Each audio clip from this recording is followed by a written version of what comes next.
அதாவது மத்திய அரசு ஒரே நாடு ஒரே தேர்தல், ஒரே நாடு ஒரே ரேஷன் கார்டு, ஒரே நாடு ஒரே வரி, ஜிஎஸ்டி வரி, அதே போன்று தற்பொழுது ஒரே நாடு ஒரே மாணவர் அடையாள அட்டை எண் என்ற வகையிலே ஒரு புதிய திட்டத்தை ஏற்கனவே கொண்டு வந்திருக்கிறார்கள் 2 ஆண்டுகளுக்கு முன்பாக. தற்போது தேசிய கல்விக் கொள்கை NEP 2020 தேசிய கல்வியை 2020ஆம் ஆண்டு கொண்டு வந்ததன் அடிப்படையில் இந்த அபார் அடையாள அட்டை என்பது மிக மிக முக்கியமாக இருக்கிறது. அபார் என்றால் automated permanent academic account registry, automated permanent academic account registry என்ற வகையிலே இருக்கிறது. இது அந்த அபார் அட்டை என்பது மாணவர்களுடைய அனைத்து தகவல்களும் ஒரே இடத்தில் தெரிந்து கொள்வதற்காக மிக முக்கியமாக இந்த அபார் அட்டையை பயன்படுத்த வேண்டி இருக்கிறது.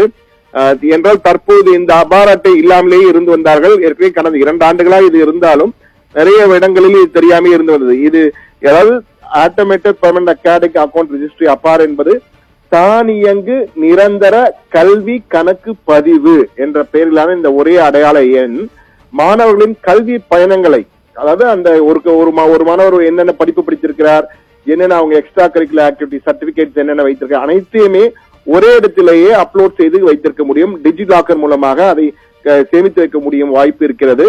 எனவே அவருடைய கல்வி பயணங்கள், ஒட்டுமொத்த கல்வி பயணத்தை கண்காணிக்கும் வாழ்நாள் அடையாளமாக இருக்கும் என்று கூறப்படுகிறது. ஆதார் போலவே இதற்கும் 12 இலக்க எண்கள் கொண்டு மாணவர்களுக்கான அடையாள சான்றாக அபார் இருக்கும் எனவும், எந்த வகையிலும் இது ஆதாருக்கு மாற்று இல்லை. ஆதார் வேறு, அபார் வேறு. ஆனால் இந்த அபார் எப்படி இந்த அபார் இருக்கிறது தமிழகத்திலே பெருமளவுக்கு இந்த அபார் என்றால் என்ன பெரிதாக தெரிய மாணவனுக்கே தெரிய, பெற்றோர்களுக்கு தெரிந்திருக்க வாய்ப்பில்லை. ஆனால் இந்த அபார் என்பது இனி மிக மிக முக்கியமாக மாறப்போகிறது.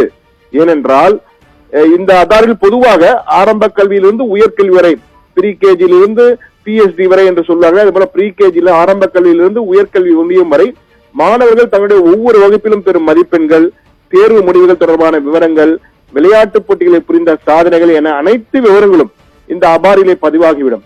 இந்த தனி அடையாள எண்ணில் மாணவர்களின் உயரம், எடை மற்றும் ரத்த வகை உள்ளிட்ட மருத்துவ தகவல்களும் இடம்பெற்றிருக்கும் என்பதும் நமக்கு தெரிய வந்திருக்கிறது. அது மட்டுமல்ல, பெற்றோர்களின் ஒப்புதலுடனே இந்த அபார் கணக்கு கொடுக்கப்பட்டு வந்தன.